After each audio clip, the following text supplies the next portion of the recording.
Hello everyone. Today, welcome back to my live stream webinar. Today, we are going to talk about how you can actually buy your first rental property for only 5% down in 7 steps. All right, let's dive right into the webinar. Welcome everyone again.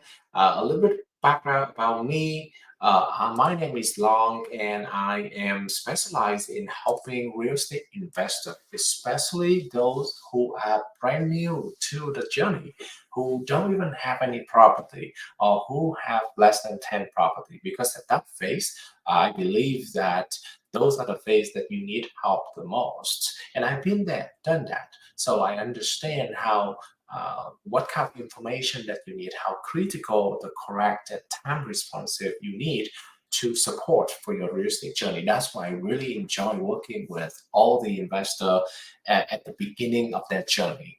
I am local in Chandler, Arizona, and this is today my webinar. And for those of you who are for those of you who are out of state, not familiar too much with Chandler. Chandler is kind of in the East Valley of Phoenix, the metro Phoenix. So Chandler, Gilbert, Tempe are my special area, although I can definitely help throughout the Maricopa County as well, around Phoenix area. So with my experience for the last 5 years has been helping lots and lots of buyers, investors bought their first investment home, second investment home, third investment home, right? And today I'm gonna go with you over the 7 step to actually acquire your first rental property. But before we go into that, let's review a couple benefits of why investing in real estate is a good idea to do so. Now, as you can see here, here is the list of 8 potential benefits. We're talking about financial freedom in the future, diversification, passive income, equity growth, tax advantage, appreciation, control over the investment rather than stock. You have no control.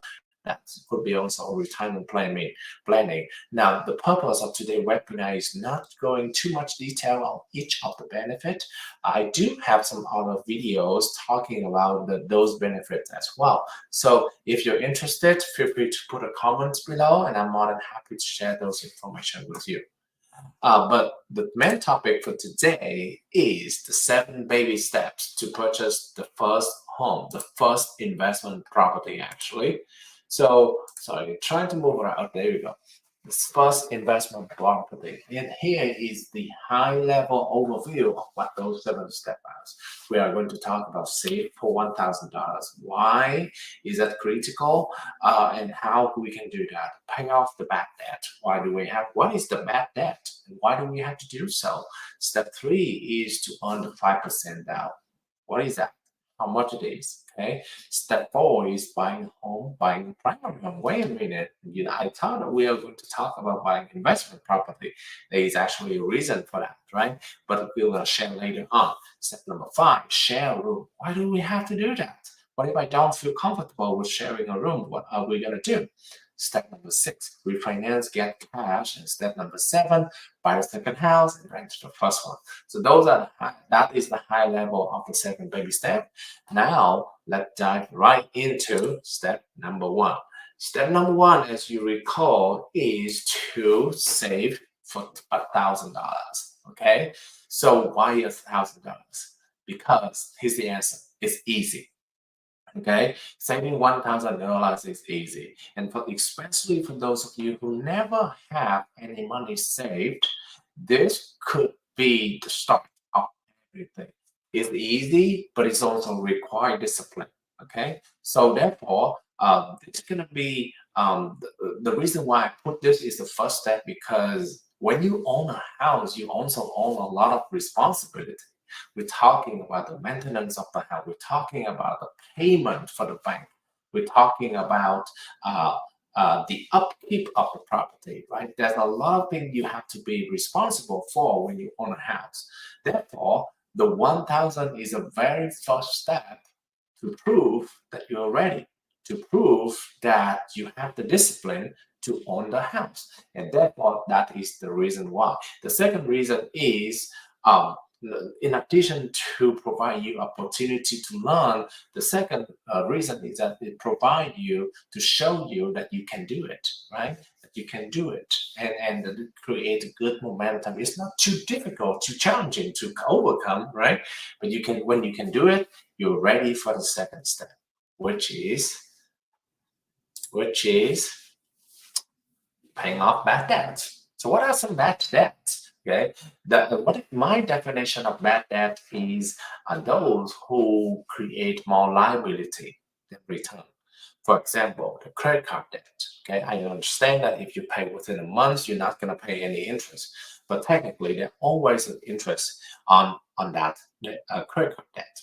Okay, 29%, 26%. There's a variety of interest rate. Okay. Now, for that reason, that is bad because instead of paying 1,000 only for a thing that you bought, you have to pay 1,000 and maybe interest rate $100, $200, whatever, whenever you pay until whenever you pay off, right? So that is considered a bad debt. A car payment is also a bad debt because it creates more liability. Right? You buy the house, buy the car at 20,000. The value of the car depreciated, and therefore it's going to be more liability for you. Okay, so that is my definition of bad debt. Okay, the reason why we should pay off bad debt is that it could improve the credit score that you have. Okay, of course you don't want to pay. You still have to use credit, by the way. If you don't have, somebody say, okay, if you don't like bad debt, just get rid of all the credit card that I have. Well, don't do that, because when you get rid of all the credit card, you actually have a lower credit score, and therefore it's going to be more challenging for you to buy an investment property or any property, right? Any houses. Okay, so when you pay the debt, pay off the bad debt, you're gonna have some improvement in your credit score. It's also better for you in terms of when you apply for the loan later on, since you don't have any other debt. Your debt to income ratio is actually very high, right? So if you have like, for example, what do I mean by debt to income ratio? And let's say, for example, if you have $5,000 income and then you have $1,000 monthly in all the bad debts, right? Then technically you only be able to use $4,000 of your income to qualify for the next loan. So the amount of loan that you get is actually lower than if you don't have any bad debt. For that reason, I recommend in step 2 that you actually pay off some of the bad debt, create it easier for you to qualify for the later on. Okay, step 3. Now, after you already save up $1,000 and you already pay off all the bad debt, now it's time to have a little bit of fun, right? Why do I say so? You actually can save 5% down on your payment, 5% down. Okay, you actually see if your saving account actually growing, which is the reason why it's have fun, right? But some of you may ask, so what is 5%? 5% is not the money. Okay, so I would say that at this phase you should talk to your real estate agent who is familiar with the area, and you can tell them a little bit about the property that you like. The reason why you talk to them is that because you haven't had any experience with the area, you don't know the home value in that area. For example, you just tell them, hey, I want to buy a house in Chandler or Phoenix. Okay, this neighborhood, that neighborhood. Okay, what is the median price range for that one? Okay, let's say they're going to say 500, for example. Then you can tell them, okay, then you can point out 500, 5% of 500 is 25,000. Boom, that is your goal. Okay, that is the number, right? The reason why I put 5% down is I don't know what the area that you are buying a house in, right? It could be Arizona, it could be California, it could be Texas, it could be anywhere. So that's why 5% down. But why 5% though? Because 5% gonna give you enough down payment for the next house. Okay, you might have asked, I thought that we need 20% down. So for example, for that $500,000 house, I need to have at least 100,000. So yes, and now, right? Yes, you have to have 20% down for the investment home for sure. But the reason why we only need 5% down now is we're not going to go buy the investment home just yet. We're actually in step 4. We're going to do, we're going to buy a primary home. Okay, so now you're gonna ask me why primary home though? I thought the whole purpose of the webinar is to buy an investment home. Okay, now we're gonna buy the primary home first, just because here's the thing though, you never buy any property before, you never own any houses before, so you may or may not live in a rental property, right? So you may or may not familiar with the process of like the feeling of and the process as well of owning a house. You don't know what to take care. Some of you may not even know that you have to turn on utilities for the house, right? When you own a house, you have to turn on utilities. You have to set up utilities accounts, electric, water, gas, sewer, trash, right? Those are the accounts that you have to set up. Some of you may not even know. Or some of you may not even know how to pay for HOA, right? So the reason why I recommend you to buy a primary home is to get familiar with the process, to get familiar with the feeling, to see what it's actually like to own a house. That's why you buy a primary home. That is the motivation reason. Now, the financial reason is that obviously you see in step 3, we only need 5% down. Okay. Now, some of you may be lucky that you already, it's super easy to have 20, 10% down, whatever the amount of money, right? Crazy. But for the majority of the people, you only 5% down. Okay. Then it's easy. And with only 5% down, you only be able to buy the primary home. That's the financial reason, right?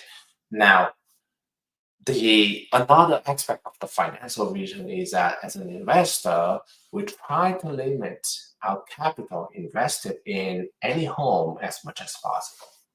For that reason, if there's a chance for you to buy a house at 5% rather than 20%, okay, we're talking about 25,000 versus 100,000 for a $500,000 house. That's $75,000 difference. Okay, the investor always think of a way to spend only 5% down. Okay, so so that's the reason why in this step 4 you have to buy a primary home first, because you will not be able to get the rental income immediately, right? You still have to pay. Still have to have the W-2 job or 1099 job. You're not going to have the rental income immediately, but you can actually share a room. You can actually share a room and earn extra income for that house, right? So so uh, in this step 5, you're actually going to share a room, an extra income to be able to help paying your mortgage and saving for capital. That money right there, saving of extra income right there, could be the down payment for the next property. So that is the reason why it's so benefit there. The other reason is that the other reason to do the share room is that you also get familiar with the management process, right? You're gonna be living in the property while still managing the tenants, and therefore it's gonna be easier, much easier, and you get familiar with the process, how to screen the tenant, how to check background, how to write the lease with the tenant, which is gonna prepare you for the next investment, real investment, sorry, uh, real investment property, and therefore it's going to be easier for you when you rent out a full house. Right? You start with small. The whole purpose of the 7th step is to break down smaller chunk of work, of new thing that you have to do to be easier to get to for the next step. Right? So that's why you share room. Some of you may ask, what if what if I don't like the room? I mean, I don't like to live with someone else. Then don't rent the room. If you feel not comfortable with sharing your space to someone else, then don't do it. Okay? There's no reason for you to force yourself. You just have to work a little bit harder to get extra income for the down payment and while still be able to buy the next property, right? If you not feel comfortable, don't do it, okay? You are somebody maybe think of a way to like buy a house with like a cedar in the backyard, but even then some people still not feeling comfortable with sharing on the same land, the same area with someone else, right? I respect that, and I'm not forcing you to do anything if you're not feeling comfortable. You just think about it. The benefit of sharing a room is earning extra income. If not, if you already have too much income to save, then don't worry about it, right? Or if you are able to find extra income somewhere else, then do it rather than sharing a room. But here's the benefit of sharing a room. You already have an asset in place, and if you can do that, that's great, okay? After you share a room, you're going to prepare for step number 6, which is refinance and get cash.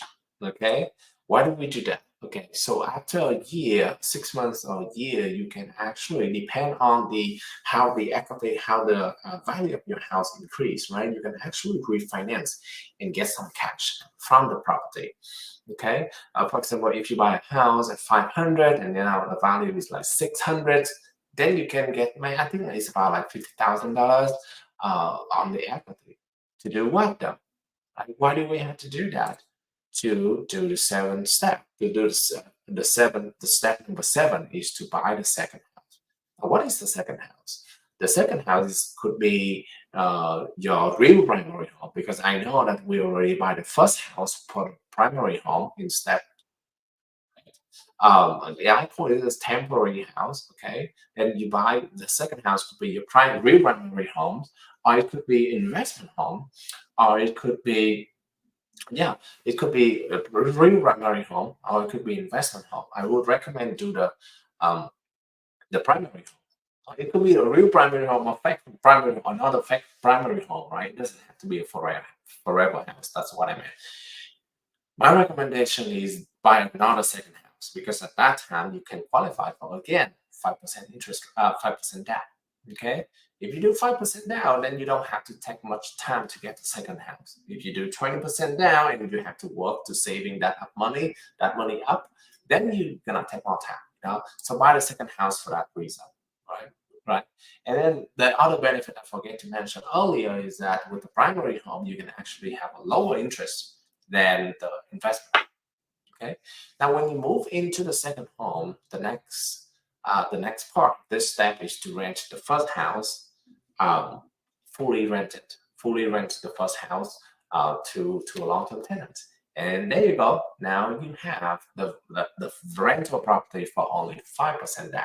Okay, which is great. Rather than 20%, you only need 5% for everything, for the both houses, right? So that is the 7th step that I recommend a new investor to follow. Because some of the investor might feel a rush to buy an investment property right now immediately when they hear about the cool thing of the benefit of a real estate rental property, right? And they jump in right away.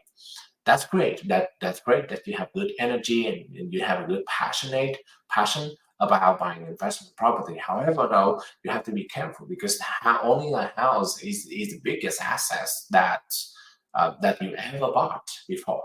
So you have to be careful. You have to take steps, take time to analyze. That's the reason why I always recommend, if you haven't bought any house, if you haven't owned any house, follow the 7 steps, the 7 baby steps here, so that it's going to be more prepared for the real investment time, for the real investment property later on. Thank you so much, everyone, for watching. And this webinar happening every Friday, every 3rd Friday of the month. So feel free to come back for the next webinar if you want to have a live conversation, or if you have any question, you can send direct to my phone number, to my messenger as well. Thank you so much, and have a good day.